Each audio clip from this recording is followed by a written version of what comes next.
আসসালামু আলাইকুম ওয়া রাহমাতুল্লাহি ওয়া বারাকাতুহু।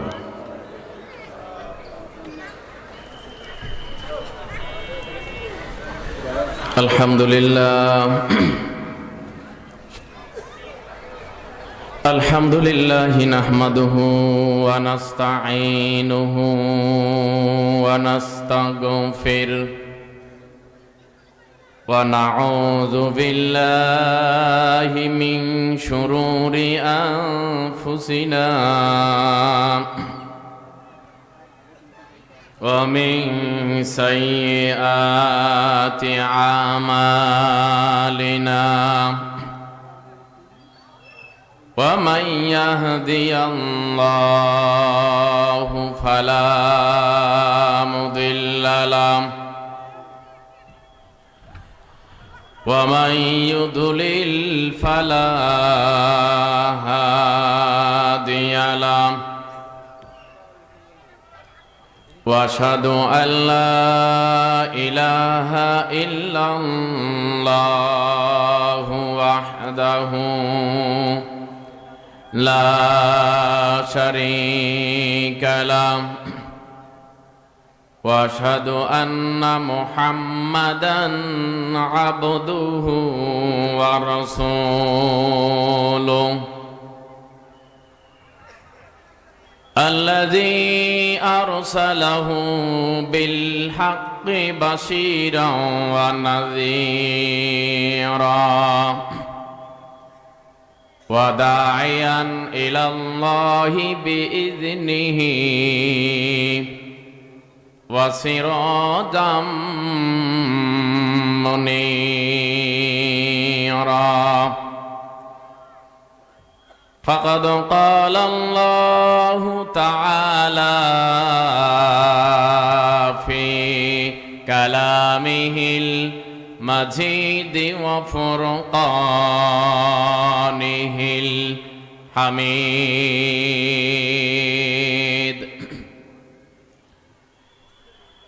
সবাই আমার সাথে পড়ুন আউযু বিল্লাহি মিনাশ শাইতানির রাজীম বিসমিল্লাহির রাহমানির রাহিম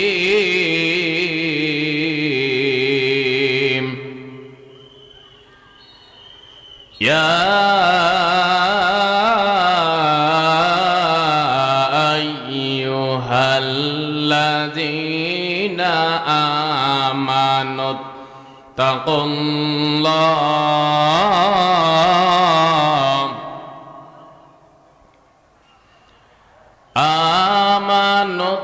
اتقوا الله وآمنوا برسوله يؤتكم كفلين من رحمته ويجعل لكم نورا ويجعل لكم نورا تمشون به ويغفر لكم والله غفور رحيم صدق الله العظيم وعن أبي هريرة رضي الله تعالى عنه أنه قال قال رسول الله صلى الله عليه وسلم إن الله لا ينظر إلى صوركم وأموالكم ولكن ينظر إلى قلوبكم وأعمالكم আও কামা ক্বালা আলাইহিস সালাতু ওয়াসসালাম। وقال تعالى في شان حبيبه إن الله وملائكته يصلون على النبي يا أيها الذين آمنوا صلوا عليه وسلموا تسليما اللهم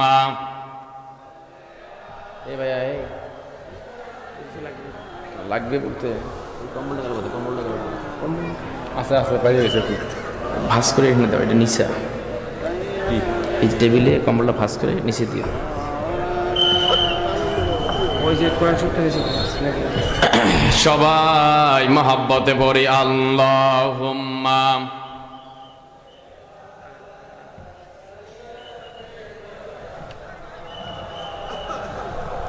এখানে না, এই যে উপরে উপরে ভাঁজ করো, চিকন আরো চিকন ভাঁজ করো, লম্বা করে দাও, লম্বা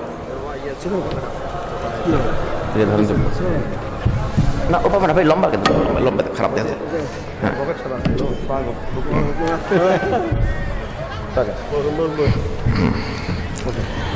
কেউ বা তোমায় পাগল বলে, কেউ বা বলে জাদুকর, কেউ বা তোমায় পাগল বলে, কেউ বা বলে জাদুকর, বিশ্বজাহানের স্রষ্টা বলে তুমি আমার পয়গম্বর। আল্লাহুম্মা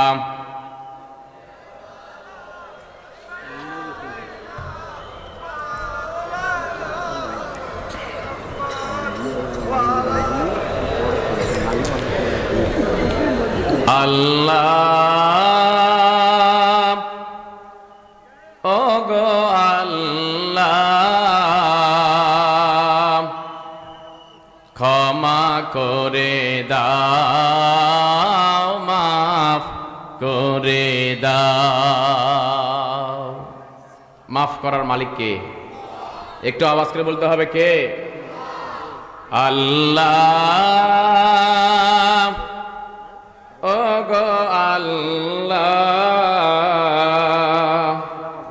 ক্ষমা করে দাও, মাফ করে দাও, ক্ষমা করে দাও, মাফ করে দাও। যতদিন জীবন বিনা বাজিবে, সুপথে চালাও, মাফ করে দাও। তোমাকে না দেখিয়া, নবীকে না চিনিয়া, ঈমান এনেছি তবুও, তোমাকে না দেখিয়া, নবীকে না চিনিয়া, ঈমান এনেছি তবুও। এ অছিলায় রহম দয়া বিলা, এ অছিলায় রহম দয়া বিলা, ক্ষমা করে দাও, মাফ করে দাও, ক্ষমা করে দাও, মাফ করে দাও। লা ইলাহা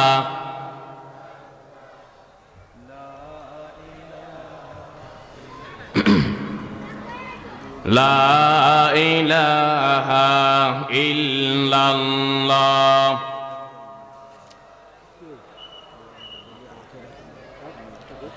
লা ইলাহা ইল্লাল্লাহু মুহাম্মাদুর রাসূলুল্লাহ। সকলে বলি সাল্লাল্লাহু আলাইহি ওয়াসাল্লাম। এমপির মোড় যুব সমাজের উদ্যোগে হলখানা ৯ নং ওয়ার্ড কেন্দ্রীয় সামাজিক কবরস্থান বৃদ্ধির লক্ষ্যে আজকের এই ৭ম বার্ষিকী ঐতিহাসিক তাফসিরুল কোরআন মাহফিল। আজকের মাহফিলের সুযোগ্য সভাপতি, বিশিষ্ট সমাজসেবক, মদিনাতুল উলুম হাফিজিয়া মাদ্রাসার সম্মানিত সভাপতি, সাধারণ সম্পাদক, বড়াইবাড়ি জামে মসজিদ এবং অবসরপ্রাপ্ত শিক্ষক জনাব মোহাম্মদ আব্দুল লতিফ ব্যাপারী, বারাকাল্লাহু ফি হায়াতিহি। আমরা সকলে বলি আল্লাহুম্মা আমিন। আজকের মাহফিলের আমন্ত্রিত ওলামায়ে কেরাম, আমন্ত্রিত অতিথিবৃন্দ, প্রধান অতিথি, বিশিষ্ট রাজনীতিবিদ, বিশিষ্ট সমাজসেবক, সমাজ সেবায় একাধিকবার স্বর্ণপদক প্রাপ্ত সাবেক ভাইস চেয়ারম্যান জনাব মোহাম্মদ নুরুন নবী সরকার এবং সম্মানিত অতিথি হিসেবে উপস্থিত রয়েছেন বাংলাদেশ শ্রমিক কল্যাণ ফেডারেশন কুড়িগ্রাম জেলা শাখার সম্মানিত সভাপতি, আইনজীবী সমিতির সাবেক সভাপতি জনাব অ্যাডভোকেট ইয়াসিন আলী সরকার এবং বিশেষ অতিথিবৃন্দ, আমন্ত্রিত অতিথিবৃন্দ, অনেকের নাম এখানে আছে। আমরা সবার জন্য দোয়া করি আল্লাহ রাব্বুল আলামিন আজকে যারা এই যে সমস্ত ভাইদের নামের মাধ্যমে, নাম প্রকাশ করার মাধ্যমে এই পোস্টারটা সৌন্দর্যমণ্ডিত হয়েছে, আল্লাহ তাআলা কাল কিয়ামতের দিন, মুসিবতের দিন একটি জান্নাতের মেহমানদের নিয়ে মঞ্চ তৈরি করে এনাদের দ্বারা অলঙ্কিত করুক। সকলে বলি আমিন। আজকের মাহফিলে আমার পূর্বে আলোচনা করলেন বাংলাদেশ মাজলিসুল মুফাসসিরিন কুড়িগ্রাম জেলা শাখার অর্থ সম্পাদক মোহাম্মদ সিরাজুল ইসলাম সিরাজি। সেই সাথে আজকের মাহফিলের মধ্যমণি, আন্তর্জাতিক খ্যাতি সম্পন্ন মুফাসসির কোরআন, বিশিষ্ট মিডিয়া ব্যক্তিত্ব, সাবেক খতিব দাইস্ট লন্ডন মসজিদ জনাব আল্লামা তারিক মানোয়ার হাফিজাহুল্লাহ। ইতিমধ্যেই আপনারা জেনেছেন আজকের ভাইয়ের দিনের মাহফিল ছিল নাগেশ্বরী উপজেলায়। একসঙ্গে মাহফিল করে এত তাড়াতাড়ি উনি কখনো মাহফিলে আসেন না। তো আলহামদুলিল্লাহ, যে আমি ভাইকে বললাম যে দ্রুত আসেন, ওখানে বিশ্রাম করার ব্যবস্থা আছে। তো আলহামদুলিল্লাহ তিনি একই সাথে আমরা এসেছি, বিশ্রাম নিচ্ছেন। আমি নিজেই নিচ থেকে 8:40 মঞ্চে আসলাম, কারণ আমরা তার কাছ থেকে আজকে দীর্ঘ সময় কথা শুনব। ঠিক বলতে পারলেন না? এই কজনের আওয়াজ এখনো ভয় আছে, কষ্ট আছে, চিন্তা আছে, বক্তা আসবে কি আসবে না চিন্তা আছে? তাহলে তাকবীর লাগা, লিল্লাহে তাকবীর, আর জোরে লিল্লাহে তাকবীর। আমরা দোয়া করি আল্লাহ তাআলা ভাইয়ের কণ্ঠকে বলিষ্ঠ করে দেখ। সকলে বলি আমিন। সম্মানিত ভাইয়েরা, আসুন আমরা সর্বপ্রথম সে আল্লাহ তাআলার দরবারে শুকরিয়া আদায় করি, যেই মহান মনিব আজকের এই 30 নভেম্বর একটি অনুকূল পরিবেশ করে দিয়েছেন কথা বলবার। আমরা শুনতে এসেছি, বেশি সময় পাবো না। আসুন কণ্ঠকে উজাড় করে দিয়ে সকলে পড়ে নেই আলহামদুলিল্লাহ। দরুদ ও সালাম সে বিশ্ব মানবতার দরবারে, যিনি সাইয়্যিদুল আম্বিয়া, সাইয়্যিদুল মুরসালিন, সাইয়্যিদুল আম্বিয়া ওয়াল মুরসালিন। আমরা সেই মহান ব্যক্তির প্রতি সংক্ষিপ্ত আকারে সালাত ও সালাম, দরুদ ও সালাম পেশের লক্ষ্যে সকলে পড়ে নেব সাল্লাল্লাহু আলাইহি ওয়াসাল্লাম। প্রিয় ভাইরা, আমি তেলাওয়াত করেছি সূরাটির নাম সূরাতুল হাদিদ মাদানিয়া। এই সূরার মোট আয়াত সংখ্যা 29টি, রুকুর সংখ্যা হলো 4টি, তেলাওয়াত করেছি আমি একটি আয়াত, আয়াত নম্বর 28। কত নম্বর আয়াত বললাম? জোরে বলতে হবে, কত নম্বর আয়াত বললাম? 28 নম্বর আয়াত। সূরার নাম সূরাতুল হাদীদ, মাদানিয়া। এই সূরার এই আয়াতের সঙ্গে মিল রেখে একখানা হাদিস আমি তেলাওয়াত করেছি। আজকে আমরা এসেছি এমন একটা সময় মনে করে দিল, গত বছর এই স্থানে, এই মঞ্চে, এই মাহফিলে আল্লামা তারিক মনোয়ার আসার প্রচার প্রচারণা সব কার্য সম্পাদন হয়েছিল, কিন্তু মাহফিলটা হয়, জোরে বলতে হয়, মাহফিল করতে দেওয়া হয়। প্রিয় ভাইয়ের আমার, আজকের এই ময়দান থেকে ভারাক্রান্ত হৃদয়ে বলে দিতে চাই, বাংলাদেশ 90% মুসলমানের দেশ। যেই দেশে অন্য ধর্মাবলম্বীদের কোনো অনুষ্ঠানে বাধাগ্রস্ত হয় না, বাধা আসে না, তাফসীরুল কোরআন মাহফিল বাস্তবায়ন করতে গিয়ে যত রকমের অপকৌশল আমরা পেয়েছি, মনে হচ্ছে ওই আবু জেহেলের ষড়যন্ত্রকে হার বানিয়েছিল। আওয়াজ তুলে বলতে হবে, ঠিক বলছে না বেঠে? প্রিয় ভাইয়ের আমার, বাংলাদেশ 90% মুসলমানের দেশ। যেই দেশে 3 থেকে 3.5 লক্ষ মসজিদে আযান হয়, আযানের মাধ্যমে মুসলমানদের ঘুম ভেঙে দেয়। 92% মুসলমানের দেশে তাফসীরুল কোরআন মাহফিল, কোরআনের মাহফিল অনুমতি নিতে হয়। কোরআনের মাহফিলে 144 ধারা জারি হয়। এটাই বুঝে নিতে হবে, আল্লাহর নবীর সময়েও আবু জেহেল রাষ্ট্রীয় ক্ষমতায় থাকাকালীন সময়ে কোরআনুল মাহফিলে দারসুল কোরআনে রাসূল সাল্লাল্লাহু আলাইহি সাল্লামকে নিয়ে যেখানে এই কোরআনে আলোচনা হয়েছে, সেখানেও 44 ধারা জারি হয়েছিল। এটাই প্রমাণ করে আবু জেহেল, আবু লাহাব, উতবা সাহেবা আজকে দুনিয়ার জমিনে না থাকলেও তাদের প্রেতাত্মা এখনো বাংলার জমিনে যে কোনো জায়গায় লুকিয়ে থাকলেও থাকতে পারে। আওয়াজ তুলে বলুন, ঠিক বলছে না বেটে? ভাইরা আমার, তাহলে এটা মুসলমানের দেশ, এখানে আল্লাহর কালাম থেকে কথা হবে। একটু আস্তে ঠিক বলেন, জোরে বলতে হবে, ঠিক না ঠিক? এই কোরআন আওয়ামী লীগের নয়, এই কোরআন বিএনপির নয়, এই কোরআন জাতীয় পার্টির নয়, এই কোরআন জামাত ইসলামের জন্য নয়, এই কোরআন শুধুমাত্র কেবলমাত্র মুসলমানদের জন্য নয়। এই কোরআন এসেছে হুদাল লিন্নাস। সে যে ধর্মের মানুষ হোক, যত বড় পাপিষ্ঠ হোক না কেন, এই কোরআনের কাছে আত্মসমর্পণ করতে পারলেই আল্লাহ রাব্বুল আলামিন তার জীবনের সকল অপরাধগুলোকে আলোকিত করে দেবে কে? আর জবান খুলে বলতে হবে কে? প্রিয় ভাইয়ের আমার, যদি আমরা ইতিহাসের দিকে তাকাই, ইতিহাস যারা পড়েন বা পড়ান, আইয়ামে জাহিলিয়া, অন্ধকার যুগ। কেন অন্ধকার যুগ বলা হয়েছে ওই সমাজ ব্যবস্থাকে?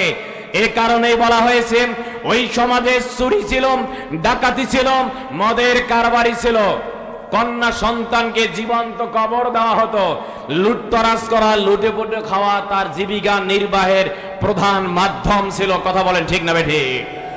তাহলে চুরি, ডাকাতি, মদ, জুয়া, নারী ধর্ষণ, কন্যা সন্তানকে জীবন্ত কবর, অবাধ্য স্ত্রীদেরকে চলন্ত ঘোড়ার লেজের সঙ্গে হাঁকিয়ে দেওয়া হতো, এমনকি লুটতরাজ করা জীবিকা নির্বাহের প্রধান মাধ্যম ছিল। আজকের সভ্যতায় এগুলো আছে না নাই? ভাইজন একটু আসতে বলেন, মহিলা শুনলে মাইন্ড করবে, আছে না নাই? তাহলে আজকের সভ্যতাতেও, আজকের এই দিনের মাহফিলে রামখানায় কর্তৃপক্ষ বলল, হুজুর এই জায়গায় মাদকের আখড়া। কিসের আখড়া? কয় পাশেই বর্ডার, দাদাবাবুর দেশ পাশেই, বর্ডার পাশেই মানে যেখানেই বর্ডার সেখানেই মাদক সেবীদের আখড়া, সেখানে ইয়াবা পাবেন, ফেনসিডিল পাবেন, গাঁজা পাবেন, এমন কোন মাদক দ্রব্য নাই যা বর্ডার থেকে আমার বাংলাদেশে আসে না। আওয়াজ তুলে বলেন, ঠিক বলছে না বেঠি? তাহলে ওই জাহেল সভ্যতা কিভাবে অন্ধকার থেকে আলোকিত হলো ভাবার দরকার আছে না নাই? জোরে বলতে হবে, আছে না নাই? তাহলে রাসূল সাল্লাল্লাহু আলাইহি ওয়াসাল্লাম ওই সভ্যতার আবির্ভাব হওয়ার পরেও ওই সময়ের মানুষগুলো আল্লাহর দরবারে আবেদন করত, আয় রাব্বুল আলামিন, ওয়া মা লাকুম লা তুকাতিলুনা ফি সাবিলিল্লাহি ওয়াল মুস্তাদাফিনা মিনার রিজালি ওয়ান নিসা। ওই সময়ের মানুষেরা আল্লাহর দরবারে আর্তনাদ করত, আয় রাব্বুল আলামিন, তোমার পক্ষ থেকে এই সাহায্যকারী আসবে না। মাজলুম মানবতাদের আত্মরাদের প্রেক্ষিতে আল্লাহ রাব্বুল আলামিন এমন একজন ব্যক্তিকে প্রেরণ করেছেন যিনি রাহমাতাল লিল আলামিন। চিৎকার দিন আল্লাহু আকবার। প্রিয় ভাই আমার আপনার নবীর আগমনের মাধ্যমে রাসূল সাল্লাল্লাহু আলাইহি সাল্লামের জীবন আদর্শ এবং আল্লাহর কালামের মাধ্যমে ওই সমাজ ব্যবস্থাকে লিতুখরিজান নাসা মিনাজ যুলুমাতি ইলান নূর, অন্ধকার সমাজ ব্যবস্থাকে আলোকিত করে দিয়েছেন। আজকেও এই গুণেগারাম পাপে ভরা সমাজ ব্যবস্থাকে পরিবর্তন করতে চাইলে এই কোরআনের কোনো বিকল্প ঠিক কিনা ভাইজান? ঠিক বলছেন আমি ঠিক? প্রিয় ভাইয়ের আমার, তাহলে আজকে আমার সংক্ষিপ্ত পরিসরে আমার আজকে আলোচনা বিষয়, এখানে যারা আমরা এসেছি প্রতিটা মানুষ চাই কিভাবে আমার জীবনের গুনাহগুলো মাফ হবে। কথা বলেন ঠিক কিনা? আমরা প্রতিটা মানুষ চাই যে আমি কিভাবে আল্লাহ তাআলা কাল কিয়ামতের দিন আল্লাহ আমাকে জান্নাতে পৌঁছাবে, এই চিন্তা চেতনা, এই আশা আকাঙ্ক্ষা প্রতিটা ভাই প্রতিটা বোন সবার আছে। ধরে বলেন ঠিক বলছেন আমি ঠিক? আমি আজকের এই সংক্ষিপ্ত পরিসরে আমরা নিজের জীবনের গুনাহগুলো মাফ নিতে চাই।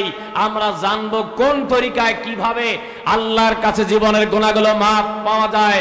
আমরা শুনবো। যারা শুনতে চান তাকবীর লাগা, লিল্লাহে তাকবীর, আর জোরে লিল্লাহে তাকবীর। ভাইয়েরা আমার, আল্লাহ রাব্বুল আলামিন আজ থেকে ১৫০০ বছর আগে তার কুদরতি পার্লামেন্ট থেকে তামাম পৃথিবীর ইমানদারদের উদ্দেশ্যে একটি মেসেজ আল্লাহ দিয়েছেন। মনে রাখবেন, আল্লাহ তাআলা কোরআনুল কারীমের ৬৬৬৬ খানা আয়াত মতান্তরে কম বেশি রয়েছে। এই আয়াতগুলোর মাঝে আল্লাহ রাব্বুল আলামিন তামাম পৃথিবীর মানুষগুলোকে ডেকেছেন দুইটা ভাবে, দুই ভাষায় আল্লাহ ডেকেছেন।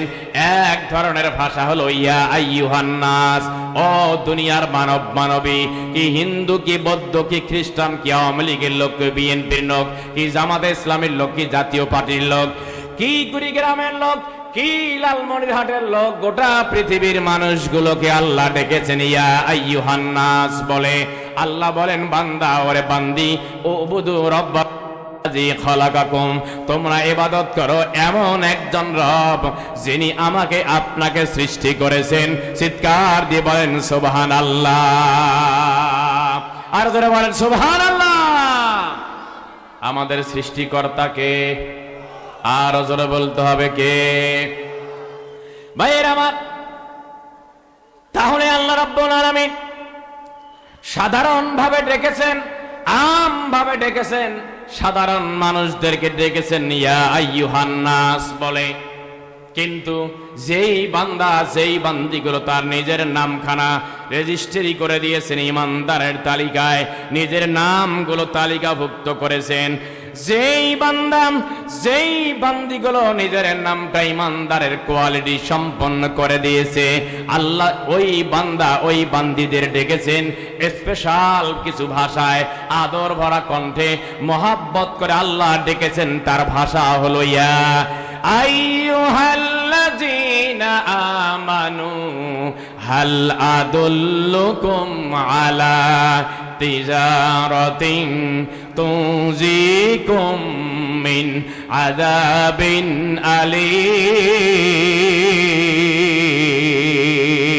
আল্লাহু আকবার। আল্লাহ ডেকেছেন আদর করে ইয়া আইয়ুহাল লাযীনা আমানু, হে আমার ইমানদার বান্দা বান্দিরা। আল্লাহু আকবার কর। ভাইয়ের আমার, আল্লাহ তাআলা ইমানদার বান্দা ইমানদার বান্দিদেরকে ডেকেছেন, তার ভাষা হলো ইয়া আইয়ুহাল্লাযীনা আমানু, ও ইমানদার নর এবং নারীরা। সেরকম একখানে আয়াতে কারিমা আমি আজকে আপনাদের সম্মুখে তেলাওয়াত করেছি। আল্লাহ রাব্বুল আলামিন ইমানদারদের বলতেছেন, ও ইমানদারেরা, আমার কোন বান্দা আমার কোন বান্দি দুনিয়ার জমিনে থাকাকালীন সময়ে যদি দুইটা কাজ করতে পারে, দুইটা চরিত্র নিতে পারে, দুইটা আদর্শ গ্রহণ করতে পারে, আমি রব্বুল আলামিন ওই বান্দা ওই বান্দীদের অতীত জীবনের সমস্ত গুনাহ আল্লাহ মাফ করে দিবেন। চিৎকার দিয়ে বলেন সুবহানাল্লাহ। ভাইরা আমার, তাহলে দুইটা কাজ যদি আমরা করতে পারি, আল্লাহ আমাদের জীবনের গুনাহগুলো মাফ করে দিবেন। আল্লাহ বলছেন, ইয়া আইয়ুহাল্লাযীনা আমানু তাকুল্লাহা ওয়া আমিনু বিরাসূলিহি ইউতিকুম কিফলাইনি মির রাহমাতিহি ওয়া ইয়াজআল লাকুম নূরা। আল্লাহু আকবার কোন। ভাইরা আমার, আল্লাহ রাব্বুল আলামিন বলেন, ও ঈমানদার নর এবং নারীরা, ও মহিলা মা বোন যারা পর্দায় আছেন, তাদের উদ্দেশ্য আল্লাহ বলেছেন, আমরা যারা সামনে আছি তাদের উদ্দেশ্য বলেছেন। একটু মনোযোগ হন, কান লাগান। কেন আমরা জীবনের গুনাহগুলো মাফ করে নিতে পারবো না? কোন তরিকায় আগালে আমাদের জীবনের গুনাহগুলো মাফ হবে? আল্লাহ রাব্বুল আলামিন বলেন, ও ঈমানদারেরা, তোমরা যারা নিজেকে ঈমানদার বলো, ভাইজান আজকে আমাদের সমাজে ঈমানদার আমরা তাকে বলি, আমরা ঈমানদার ওই ব্যক্তিগুলোই বলি। এক শ্রেণীর মানুষ সমাজে আছে যাদের লেবাস দেখলে মনে হয় তিনি একজন মুসলমান। আবার এক শ্রেণীর মানুষ রয়েছে, আমি আমার ভাষায় বলি ঈমানদার আমরা এভাবে, আমার বাপ মুসলমান, আমিও মুসলমান, আমাকে ঈমান আনতে হয় নাই। এ কারণেই ঈমান আনতে হয় নাই। তামাম পৃথিবী ঈমানদারের উপরে যত জুলুম হয়, নির্যাতন হয়, অত্যাচার হয়, তারপরেও মুমিন হিসেবে আমরা একটা মিস কল পর্যন্ত দেই না। অথচ রাসূল সাল্লাল্লাহু আলাইহি ওয়াসাল্লাম বর্ণনা করেন, তামাম পৃথিবীর দেহর মতো মুসলমানের একটা দেহের ন্যায়, গোটা পৃথিবীর সমস্ত মুসলমানের একটা দেহের ন্যায়। যদি আমার মাথায় আঘাত প্রাপ্ত হই, তাহলে আমি বলি না যে মাথা তুমি ব্যথাগ্রস্ত হয়েছো, আমার সময় নাই দেখাশোনা করার। আমার শরীরের কোন অঙ্গ প্রত্যঙ্গ আঘাত প্রাপ্ত হলে কখনো আমি কষ্ট মনে করি তাকে বাদ দেই না, বরং আমি আমার সাধ্য মতো আমার মাথার চিকিৎসা করি, আমার পায়ের চিকিৎসা করি, আমার শরীরে যেখানে ব্যথাগ্রস্ত হয়ে আমি চিকিৎসা করে থাকি। আল্লাহর হাবিব বলেন, মুসলমানরা একটা দেহের ন্যায়। গোটা পৃথিবীর মুসলমানেরা যেই প্রান্তে নির্যাতনের শিকার হোক না কেন, জুলুমের শিকার হোক না কেন, আমি একজন মুসলমান মানে আমাকে অবশ্যই অবশ্যই তাদের কষ্ট অনুভব করে প্রতিবাদ করার শক্তি থাকলে প্রতিবাদ করার জন্য ঐক্যবদ্ধ হতে হবে। চিৎকার দিয়ে বলেন ঠিক কিনা? কিন্তু দুর্ভাগ্যজনক হলো সত্য, আমরা দেখেছি বাংলাদেশের মুসলমানেরা, উলামায়ে কেরামরা যখন নির্যাতনের শিকার, জুলুমের শিকার, ফাঁসির মঞ্চ পর্যন্ত যখন তৈরি করা হয়েছিল, আমাদের কোরআনের পাখি আল্লামা দেলোয়ার হোসেন সাঈদীর বিরুদ্ধে যখন রায় দেওয়া হয়েছিল, ওই সময় আমার দেশের মুসলমান কিছু কিছু মুসলমান তো দূরের কথা, উলামায়ে কেরামরাও কায়দা করে চলেছে, তারা মিসকল পর্যন্ত দেয় নাই। আওয়াজ তুলে বলুন ঠিক বলছেন না ঠিক? মেরে ভাইয়ের আমার, এই কথায় প্রমাণ করে আমি যে কথাটি বারবার বলি, আমরা মুসলমান, আমার বাপ মুসলমান, আমিও মুসলমান, আমাকে ঈমান আনতে হয় নাই। যদি প্রকৃতপক্ষে আমার চরিত্রে মুসলমানিত্ব থাকতো, ঈমানদারের গুণ থাকতো, তাহলে উলামায়ে কেরাম নির্যাতনের শিকার হলে অবশ্যই ঐক্যবদ্ধ হয়ে আন্দোলনের শরীক হতাম। আওয়াজ তুলে বলেন ঠিক বলছিলাম ঠিক? কয় এত ভালো মানুষ, এত ভালো মানুষ, তাই আবার জেলে থাকে কেন? বলে কি বলে না? একটু জোরে বলতে হবে, বলে কি বলে না? আমি বলতে চাই ভাইজান, যারা এই কথাগুলো বলেছিল এতদিন, আমি তাদের কাছে জানতে চাই, আল্লাহর নবী কি কোন মানবতা বিরোধী অপরাধ করেছিল? 3টা বছর শিয়াবে আবি তালিব কারাগারে বন্দী ছিলেন। জোরে বলেন ঠিক বলছেন আমি ঠিক? 3টা বছর জেলখানায় শুধু বন্দী থাকেননি, সাহাবায়ে কেরামদের মজুদকৃত খাবার শেষ হয়ে যাওয়ার পর গাছের ছাল চামড়া বা গাছের পাতা চিবায়ে তারা দিনে দিবাত করেছে। আওয়াজ তুলে বলেন ঠিক বলছেন আমি ঠিক? তাহলে এটা অপরাধ কি অপরাধ? ওয়ামা নাকামু মিনহুম ইল্লা আইয়ুমিনু বিল্লাহিল আজিজিল হামিদ। চিৎকার আল্লাহু আকবার। ভাইরা আমার, এই জন্য আল্লাহ রাব্বুল আলামিন ঈমানদারদের পরিচয় প্রকাশ করেছেন এভাবে, ইন্নামাল মুমিনুনা আল্লাযীনা আমানু বিল্লাহি ওয়ার রাসূলিহি সুম্মা লাম ইয়ারতাবু ওয়া জাহাদু বিআমওয়ালিহিম ওয়া আনফুসিহিম ফি সাবিলিল্লাহ। আল্লাহু আকবার। আমরা কেমন ইমানদার, পাকা ইমানদার না কাঁচা ইমানদার? একটু মিলায় নি যে আসলে আমার চরিত্রে ইমানদারের কয়টা গুণ আমার ভিতরে আছে, আমরা একটু জেনে ইমানটাকে, ইমানের এই ঘরটাকে আমরা সাজাতে পারবো ইনশাআল্লাহ। ভাইরা আমার, আল্লাহ বলেন ওই মানুষগুলো ইমানদার, আল্লাযীনা আমানু বিল্লাহি ওয়া রাসূলিহি, যেই বান্দা যেই বান্দিরা ঈমান এনেছে আল্লাহর উপরে, আল্লাহর সাথে কাউকে শরীক করে না। আমাদের সমাজে কিছু ভাইয়ের কিছু কথার মাঝে শিরক হয়ে যায়। কয় ভাইজান কেমন আছেন, আপনার দিনকাল কেমন যায়? কয় কি বলি, আমার ছেলের যদি চাকরি না হতো তাহলে আমার পেটে ভাত যাইতো না। বলে কি বলে না? জোরে বলেন, বলে কি বলে না? রিজিক দেওয়ার মালিক কে? আর জোরে বলতে হবে কে? নীল আসমান সবুজ পৃথিবী যাহার সৃষ্টি সব, সকল তারিফ তোমারি জন্যে, তুমি আমার রব। আনতা রব্বি আনতা হাসবি আনতা লি নি'মাল ওয়াকিল। সৃজন করেছো চন্দ্র সূর্য, তুমি আমার রব। আনতা রব্বি আনতা হাসবি আনতা লি নি'মাল ওয়াকিল। লিল্লাহি তাকবীর। রিজিক দেওয়ার মালিক কে? আর ধরে বলতে হবে কে? ভাইরা আমার, তাহলে শিরক মুক্ত ঈমান আনতে হবে। আল্লাহ তাআলার সাথে কাউকে শিরক করা যাবে না, কারণ ইন্নাশ শিরকা লা যুলমুন আযীম। শিরক এমন একটা অপরাধ, যতগুলো অপরাধ পৃথিবীতে আছে সবচেয়ে বড় অপরাধ হলো আল্লাহর সাথে শিরক করা। এই জন্য আল্লাহর সাথে শিরক করার কোনো সুযোগ নেই।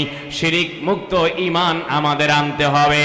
2 নম্বর হলো ওয়া রাসূলিহি, ঈমান আনতে হবে আল্লাহর রাসূলের উপরে। ঈমান আনার পর মনে রাখতে হবে আল্লাহর প্রতি ঈমান এবং রাসূলের প্রতি ঈমান।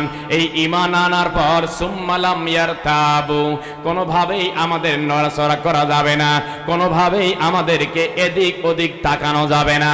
মুফাসসিরিনে কেরাম ইয়ারতাবুর ব্যাখ্যায় তারা এভাবে বলেছেন, যদি আপনি কখনো দেখে থাকেন রাস্তায় যদি চলেন, রাত্রিবেলায় পাওয়া যায় শ্রীগাল যখন আপনি দেখতে পান বা শিয়াল যখন আপনি দেখতে পান, আপনি দেখবেন শিয়াল যখন চলে ডানে তাকায় বামে তাকায় সামনে পিছনে তাকায়। মুফাসসিরিনে কেরাম বর্ণনা করেন আল্লাহর প্রতি ঈমান আনতে হবে, আল্লাহর রাসূলের প্রতি ঈমান আনতে হবে এভাবে, যাতে করে কোন রকমের এদিক ওদিক শ্রীগালের ন্যায় ডান বাম সামন পিছন না হয়। এক কথায় আল্লাহকে রব বলে স্বীকার করে নিতে হবে। কোন রকমের চিন্তা চেতনা এরকম হওয়া যাবে না, কোন রকমের পিছপা হওয়া যাবে না। আল্লাহকে যারা রব বলে স্বীকার করে নেয়, যেই বান্দা যেই বান্দিরা আল্লাহ তাআলাকে রব বলে স্বীকার করে নেয়, রব শব্দের অর্থ আমরা জানি, রব শব্দের অর্থ আমরা সাধারণভাবে জানি তিনি আমাদের স্রষ্টা, তিনি আমাদের খালিক, তিনি আমাদের মালিক, তিনি আমাদের রিজিক দাতা, তিনি হায়াতের মালিক, তিনি মৌতের মালিক। কিন্তু রব শব্দের প্রকৃত যেটা অর্থ আমরা সেই অর্থটা স্বাভাবিকভাবে বলতে পারি না। রব শব্দের সঠিক অর্থ বা প্রকৃত অর্থ হলো এটা, জমিন যার আইন চলবে বলুন তো কার? জমিন যার আইন চলবে। এর ভাইরা আমার, যেখানে যাই বলে হুজুর মহিলা প্যান্ডেলে অসংখ্য মহিলা উপস্থিতি,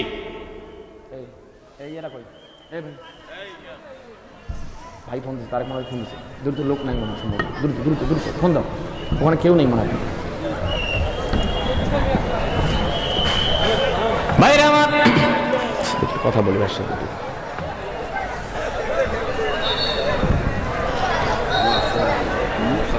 সবাই কালেমা পড়ি লা ইলাহা।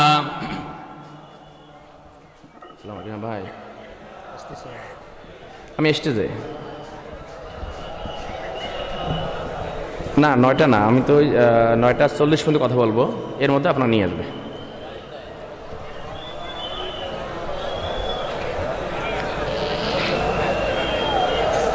না ওই হ্যাঁ ওটা বললো না, ওরা ওই যে ওই আরো একজন বক্তা ছিল তো, ওখানে 10 মিনিট কিল করছে আর কি, ওই যে স্থানীয় এখানকার। তা আপনি রেডি হন, আপনি রেডি হন, তাহলে রেডি হন, নিয়ে আসছি। আচ্ছা আচ্ছা ঠিক আছে, ভাই রেডি আছে তো, নিয়ে আসেন। কাকে? তার ভাই কার সাথে নিয়ে আসবো? ডাকতেছে, আমার কেউ নেই ভালো। লা ইলাহা। লিটন ভাই কোথায়?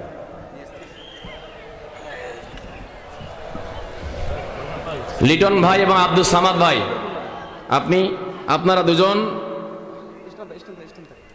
নন্নবীরের বাসায় চলে যান। লা ইলাহা। আপনি না গেলে চলবে, থাক। লা ইলাহা ইল্লাল্লাহ।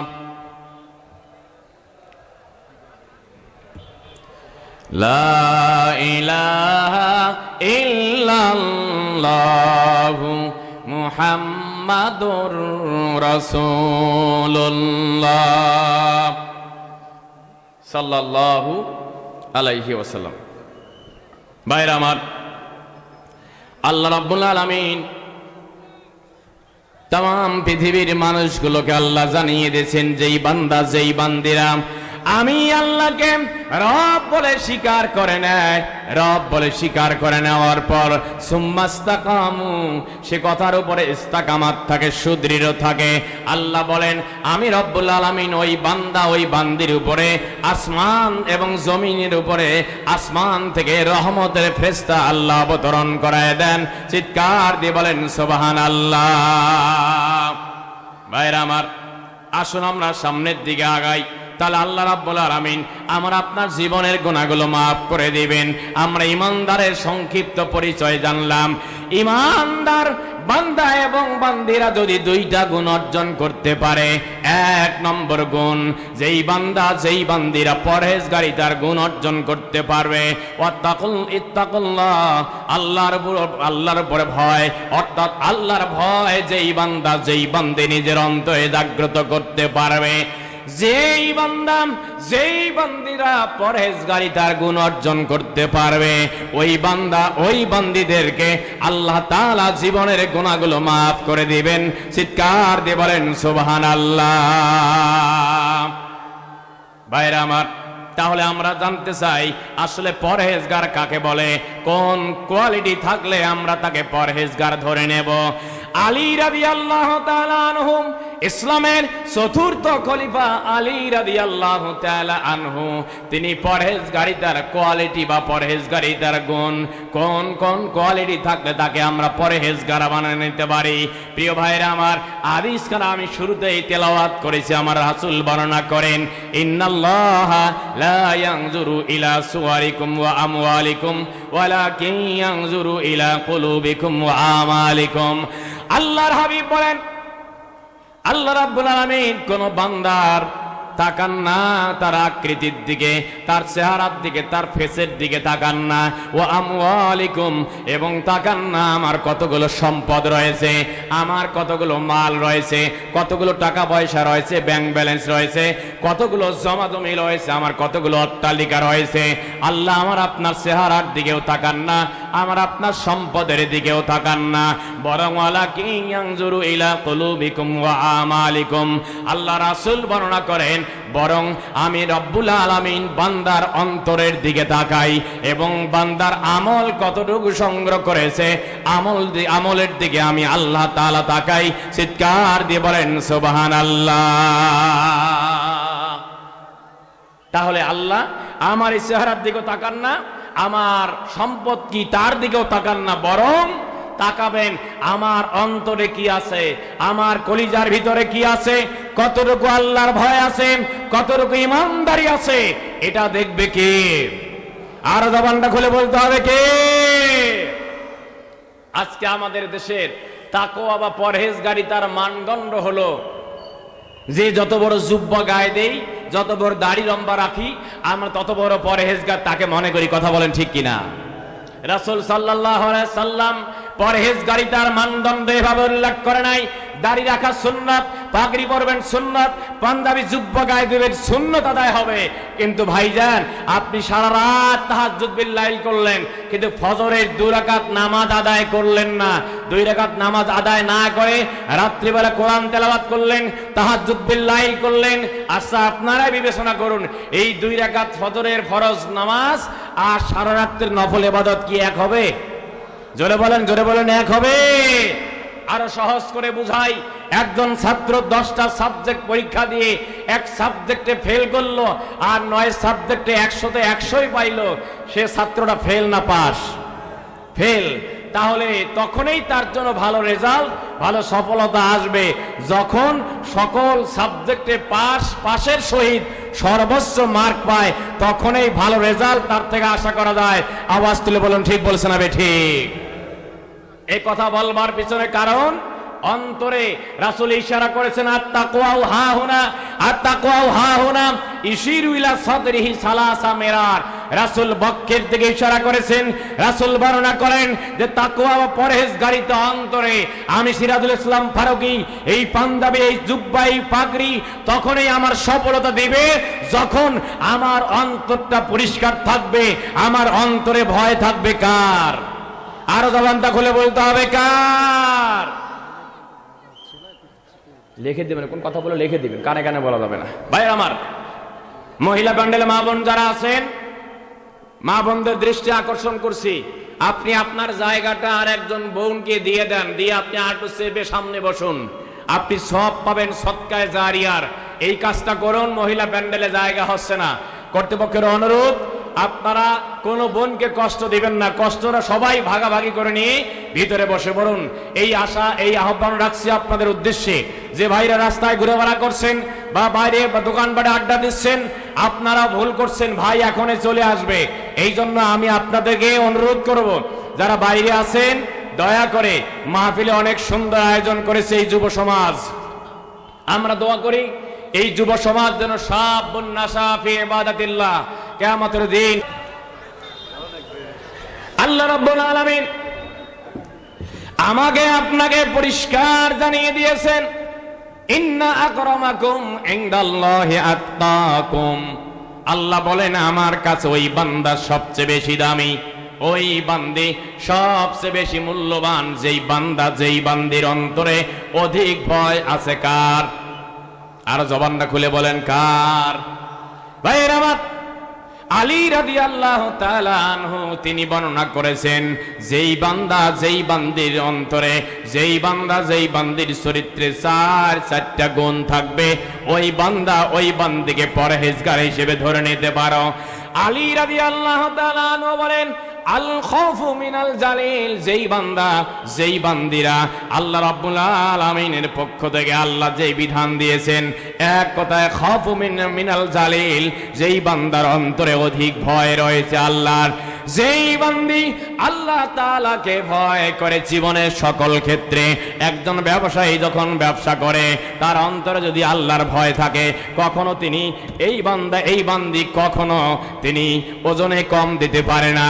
যেই বান্দা, যেই বান্দির অন্তরে ভয় আছে, তিনি একজন কৃষক হলে অন্যের জমির কখনো আইল ঠেলতে পারে না। একজন অফিসের কর্মকর্তা, কর্মচারীর অন্তরে যদি আল্লাহর ভয় থাকে, তাহলে অবশ্যই অবশ্যই অবৈধ কোনো কাজ করতে পারে না। আজকে অফিস আদালতে যাবেন, দেখবেন অফিসের ফাইল অফিসে পড়ে থাকে, বাম হাতের বিনিময় না হওয়া পর্যন্ত। এই জন্য যেই বান্দা অফিসে আছেন, তার অন্তরে আল্লাহর ভয় থাকলে কখনো ওই বান্দা, ওই বান্দে নিজেকে এভাবে দুর্নীতিবাজ হিসেবে উপস্থাপন করতে পারে না। একজন রিক্সা চালক, একজন ঠেলাগাড়ি চালক যদি আল্লাহর ভয় তার অন্তরে থাকে, তিনি রিক্সা চালাচ্ছেন, তিনি একজন দিনমজুর, তিনি একজন খেটে খাওয়া মেহনতি মানুষ। যখন নামাজের ওয়াক্ত হয়ে যাবে, মুয়াজ্জিন সাহেব যখন ডাকবে হাইয়া আলাস সালাহ, আসো গো আসো, নামাজের দিকে আসো, নামাজ পড়লে তোমার কি হবে, কপালটা খুলে যাবে। আল্লাহর কোন বান্দা, কোন দিনমজুর বান্দা, কোন রিক্সা চালক, কোন ঠেলাগাড়ি চালক, কোন পেশাজীবী ভাই যখন আল্লাহর ডাক শুনে ফেলে, কানে যখন পৌঁছে যায়, আল্লাহর বান্দার অন্তরে আল্লাহর ভয় থাকলে, ওয়াজিলাত কুলুবুহুম, আল্লাহর বান্দার অন্তঃকরণখানা প্রকম্পিত হবে আল্লাহর ভয়ে। ওই বান্দা, ওই বান্দি কখনো অবৈধ কোনো কাজ করতে পারে না। চিৎকার দিয়ে বলেন ঠিক কিনা? ভাইরা আমার, যদি আমাদের সমাজের মানুষগুলো পরহেজগার হতে পারে, আমার আপনার সমাজপতিরা, আমার দেশের প্রধান যারা, দেশ যারা পরিচালনা করে, আমার বাড়ির যিনি প্রধান, আমার একজন ওয়ার্ডের যিনি মেম্বার, আমার একজন ইউনিয়নের যিনি চেয়ারম্যান, আমার ওয়ার্ডের ইউনিয়ন এবং আমার উপজেলার যিনি চেয়ারম্যান, আমার সংসদীয় আসনের যিনি মেম্বার অফ পার্লামেন্ট, যেই বান্দা যেই বান্দিগুলো এই রকম চেয়ারে বসবে, ওই বান্দার অন্তরে যদি ভয় থাকে, একজন মেম্বার কখনো ওজনে কম দিতে পারে না। একজন মেম্বার বিধবাদের কার্ড দিতে গিয়ে 5,000 টাকা নিতে পারে না। একজন জেলা পরিষদের চেয়ারম্যান কিংবা জেলা পরিষদের সদস্য, উপজেলা পরিষদের সদস্য 1 লক্ষ টাকা কবরস্থানে দান করে, তার একটা ফান্ড নিয়ে দেয়, তার ব্যক্তিগত নয়, সরকারি ফান্ড, কিন্তু ওই ফান্ড বাস্তবায়ন করতে গিয়ে সভাপতি 1 লক্ষ টাকায় স্বাক্ষর করে, কিন্তু 1 লক্ষ টাকা সভাপতি তার কবরস্থানের জন্য পায় না, অর্ধেক যায় ওদিক দোয়া কালাম করতে। চিৎকার দিয়ে বলেন ঠিক কিনা? অর্থাৎ অর্ধেক ওদিকে দোয়া তাবিজ করতে শেষ, বাকিটুকু আছে। এখন মনে করেন মসজিদের কমিটি বা কবরস্থানের কমিটি মনে করছে বাবা এছাড়া তো উপায় নাই, যা হয় হোক, এটাই কমপক্ষে নেই, কিছু কাজ করি। কথা বলেন ঠিক বলছেন না বেঠি? এরে ভাইয়ের আমার, এই কথা বলবার পিছনে কারণ, ওয়ালাউ আন্না হালাল কোরআন আমানু ওয়াত্তাকাউ লাফাতাহনা আলাইহিম বারাকাতিম মিনাস সামাই ওয়াল আরদ। আল্লাহ বলেন, সমাজের যারা বসবাস করি আমরা ওরা শব্দ দিয়ে একটি ওয়ার্ড, একটি ইউনিয়ন, একটি উপজেলা, একটি দেশ, একটি মহাদেশ, একটি পরিবারের প্রধানও হতে পারে, একটা পরিবারও হতে পারে। যদি সমাজের মানুষগুলো পরহেজগারিতার গুণ অর্জন করতে পারে এবং ঈমানের সহিত পরহেজগারিতার গুণ অর্জন করতে পারে, আল্লাহ বলেন লা ফাতাহনা আলাইহিম বারাকাতিম মিনাস সামাই ওয়াল আরদ, আমি আসমান এবং জমিনের উন্নয়নের দরজা খুলে দেবে কে? ভাইজান জবানটা খুলে বলেন না কে? আর জোরে বলতে হবে কে?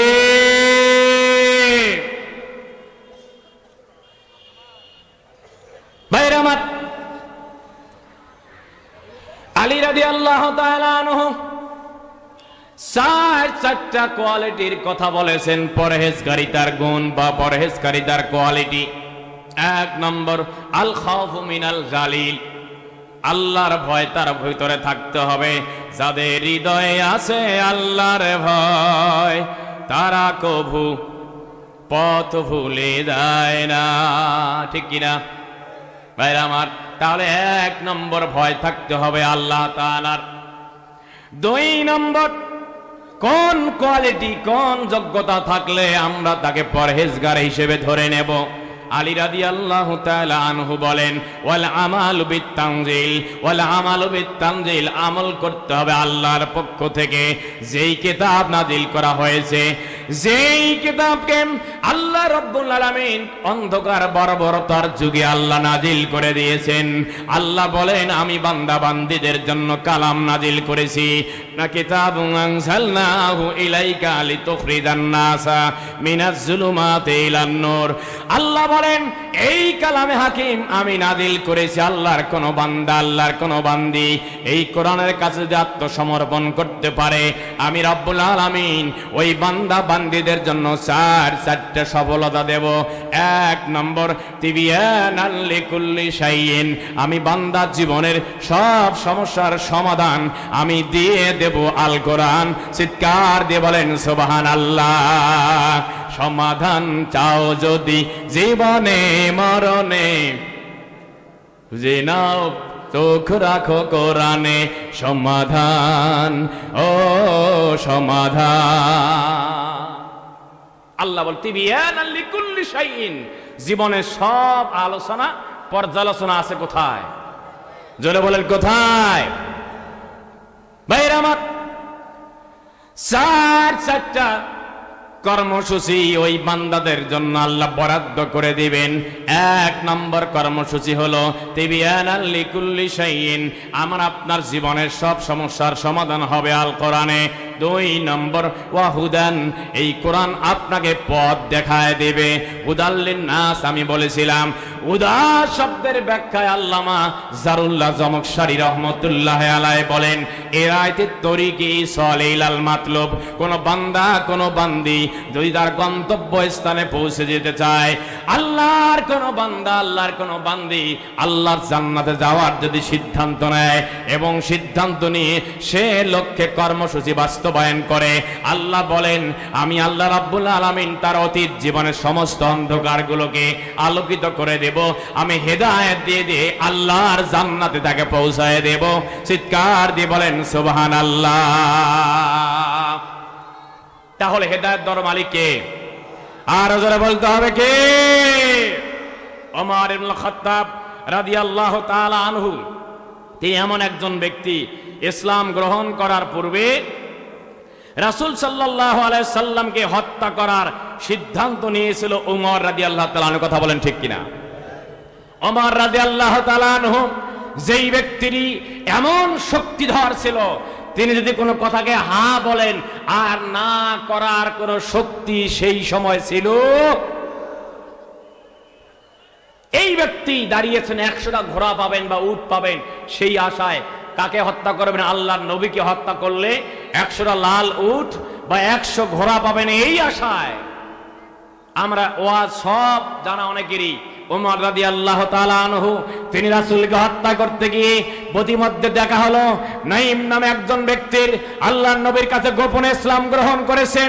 এই ব্যক্তি ওমর ইবনুল খাত্তাবকে ডাক দেবেন, আমিরুল মুমিনিন ওমর, ও আব্দুল্লাহর পুত্র ওমর, খাত্তাবের পুত্র ওমর, তুমি কোথায় যাচ্ছ?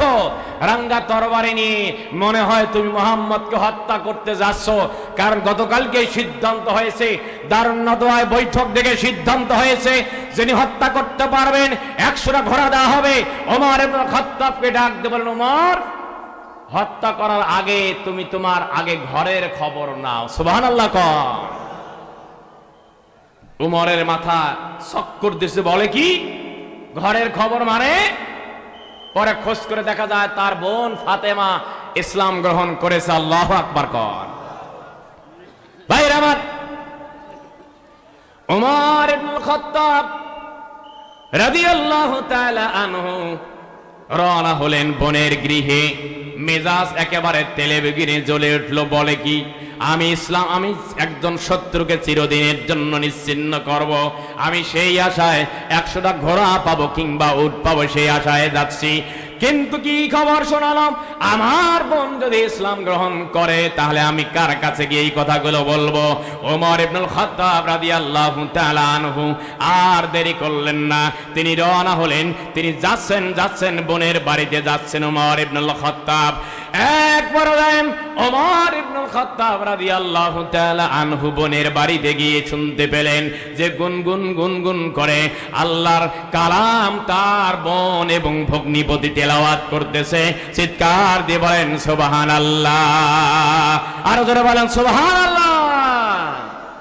কোরআন তেলাওয়াত করলে ঈমান বাড়িয়ে দেয় কে? আরো জোরে বলতে হবে কে? ওয়াইদা তুলিয়াত আলাইহিম আয়াতুহু যাদাতহুম ঈমানান। চিৎকার দিয়ে আল্লাহু আকবার।